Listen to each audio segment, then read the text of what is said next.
अगर पुलिस नहीं पकड़ पा रही है तो यह बात तो तय हो गई कि पुलिस किसी को सुरक्षा देने लायक नहीं है। घटना जो घटी वो तो घटी, उसको तो आप रोक नहीं पा रहे हैं। दो बातें हैं, घटना घटने के पहले की सिक्योरिटी, घटना ना होने देने के लिए आपकी तैयारी क्या है? जीरो। उस मामले पे जीरो, दाग नंबर 1। अब दाग नंबर 2, घटना होने के बाद जो गुनहगार है उसको पकड़ने की आपकी तैयारी क्या है? जीरो। 60 घंटे में आप नहीं ढूंढ पाए उसको, तो दोनों जगह जीरो। तो दाग नंबर 2। दाग नंबर 3, अलग अलग एंगल से जो आप पता कर रहे हैं, लॉरेंस के एंगल से आप क्यों नहीं पता कर रहे हैं? क्या लॉरेंस मुंबई में खौफ का पर्याय बन गया है? क्या बॉलीवुड की नींद हराम हो गई है? क्या बॉलीवुड को कोई बेचैन कर दिया है? क्या बॉलीवुड अब सो नहीं रहा है? और खास तौर से ये 3-4 स्टार नहीं सो पा रहे हैं। पूजा भट्ट की जिस प्रकार से प्रतिक्रिया आई, ये ग्रुप तो वही है जिस ग्रुप के खिलाफ बहुत सारे लोग लगे हुए हैं। तो क्या बॉलीवुड की नींद वो पूरा ग्रुप खराब कर रहा के एक प्रकार से फ्रंट लीडर बनकर के काम कर रहा है? अभी तक योगेश कदम जो वहां के डिप्टी होम मिनिस्टर हैं, उन्होंने कहा है कि नहीं, इसमें किसी साजिश की बू नहीं है।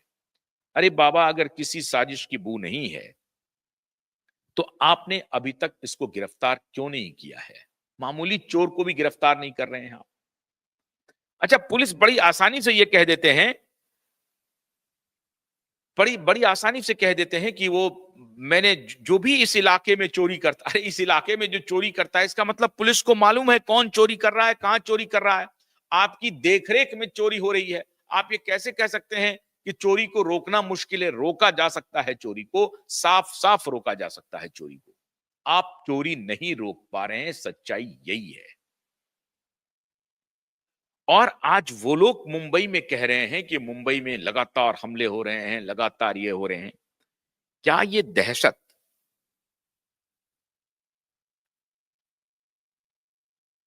ठाकरे परिवार तक भी जा रहा है? क्या ये ये मामूली घटना नहीं है? ग्राउंड फ्लोर फ्लोर हो गया, चलिए आप चले गए, 12वें फ्लोर पे सीसीटीवी के फुटेज हैं, गार्ड वहां पर नहीं है। कैसे है? उनका अपना पर्सनल बाउंसर कहां है? भाई 24 घंटे मामूली घरों पे लोग बाउंसर रख रहे हैं, आपके घर पे बाउंसर नहीं है, क्यों? मामूली बाउंसर, माने एक उसी बैंड्रा में एक आदमी बुलेट प्रूफ का बालकनी लगा रहा है, बालकनी बना रहा है, और आप अपने घर पे कोई बाउंसर भी नहीं रख रहे हैं। स्टेट पुलिस की कोई सिक्योरिटी भी नहीं है। अब यह भी बहुत मुश्किल है कि सारे एक्टर को इस तरह से सिक्योरिटी दी कैसे जा सकती है। लेकिन अगर ट्रेंड देखें आप, तो बाबा सिद्दीकी की हत्या, सलमान खान पर अटैक, शाहरुख खान को धमकी, और सैफ के घर में जाकर के जानलेवा हमला। अब आगे क्या चाहिए आपको? अब आगे क्या चाहिए? तो जिस खान गैंग की चर्चा होती थी कि ये खान ब्रदर्स जो हैं वो मुंबई की बॉलीवुड पे राज कर रहे हैं, उस राज पर ये हमला हो रहा है। उस राज, और आप देखते जाइए, सलमान के साथी थे बाबा सिद्दीकी, और बाबा सिद्दीकी का पॉलिटिकल संरक्षण था इन इन स्टार्स को। इन स्टार्स से अगर कोई गलती होती थी तो बाबा सिद्दीकी उसका उसको उसका मीडिएशन करते थे। वो एक बड़े मीडिएटर थे। कहा जाता है कि सलमान खान का जो ब्लैक बक का केस था, हिट एंड रन केस था, उस सब केस में अपने तरीके से बाबा सिद्दीकी इनको मदद कर रहे थे। तो बाबा सिद्दीकी को दिन के उजाले में, साहब एग्जैक्ट वक्त क्या है मैं भूल रहा हूं अभी, लेकिन भीड़ में, भीड़ के बीच में, और एक मजबूत गाड़ी में गोलियों से छलनी कर दिया। अब आप कल्पना कीजिए, तो ये जो संरक्षण देने वाले लोग हैं, उनके ऊपर अटैक हो रहे हैं। शाहरुख खान अगर चुप हैं किसी मुद्दे पर, तो उनके ऊपर अटैक हो रहे हैं। तो क्या चुन चुन करके खान ब्रदर्स पे, खान जिसको आप कहते हैं कि तिकड़ी, या ये जो चौकड़ी है, आमिर खान, शाहरुख खान, सलमान खान, सैफ अली खान, 3 खान के ऊपर तो हमले, एक को धमकी, 2 के ऊपर हमले हो चुके हैं। एक की जान जाते जाते बची है, एक के ऊपर दिन दहाड़े गोलियों से बालकनी को छलनी कर दिया। यह और बात है कि जिसने गोली चलाई थी उसकी कस्टोडियल डेथ हो गई, यह और बात है। लेकिन यह गैंग वॉर है, और यह आरोप दूसरे पक्ष पे लग रहा है। ये जो कस्टोडियल डेथ हुआ है, और वो आज तक अब उसकी कोई इंक्वायरी नहीं हो रही है, वो सुसाइड बोल दिया गया उसको, कोई जांच नहीं हो रही है। ये जो गैंगवार शुरू हुआ है, इसको आमंत्रित किसने किया? इन्होंने अपनी छवि ऐसी क्यों बनाई, खूंखार होने की छवि? मैं किसी से डरता नहीं, चाल भी देखिए इन्हीं शख्स का चाल देखिए, वो कैसे चलते हैं। टाइगर कहलाते हैं, खुद को टाइगर कहते हैं।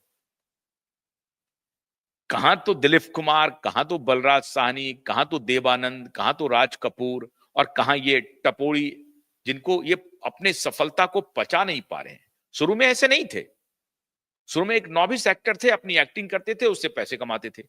लेकिन बाद में ये जो सफलता है, ये जो पैसे का गुरूर है, ये पच नहीं पा रहा है। तो चाल ढाल, रंग रंग हर चीज बदल गया।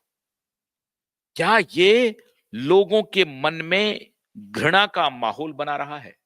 और घृणा का माहौल इस स्तर पे है, इस स्तर तक है कि लोग चोर की वेश में घर तक प्रवेश कर रहे हैं, 12वीं फ्लोर पर चढ़ के घर के अंदर घुस करके हमला करके फरार हो रहे हैं, इतनी हिमाकत कर रहे हैं।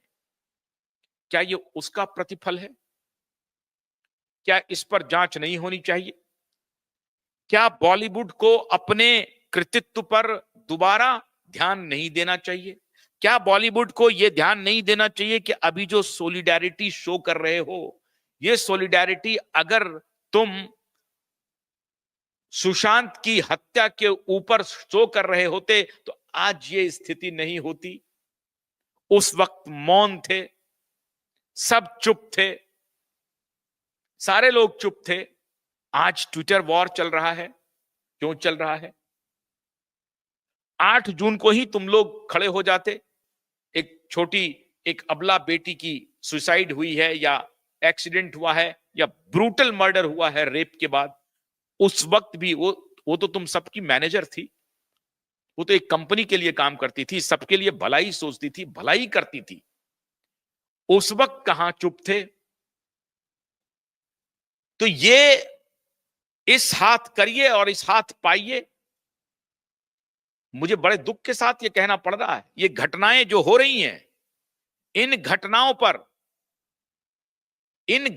पर बहुत गंभीरता से बॉलीवुड को चिंतन करना पड़ेगा। और मुझे नहीं लगता है कि आने वाले दिनों में ये घटनाएं रुकेंगी।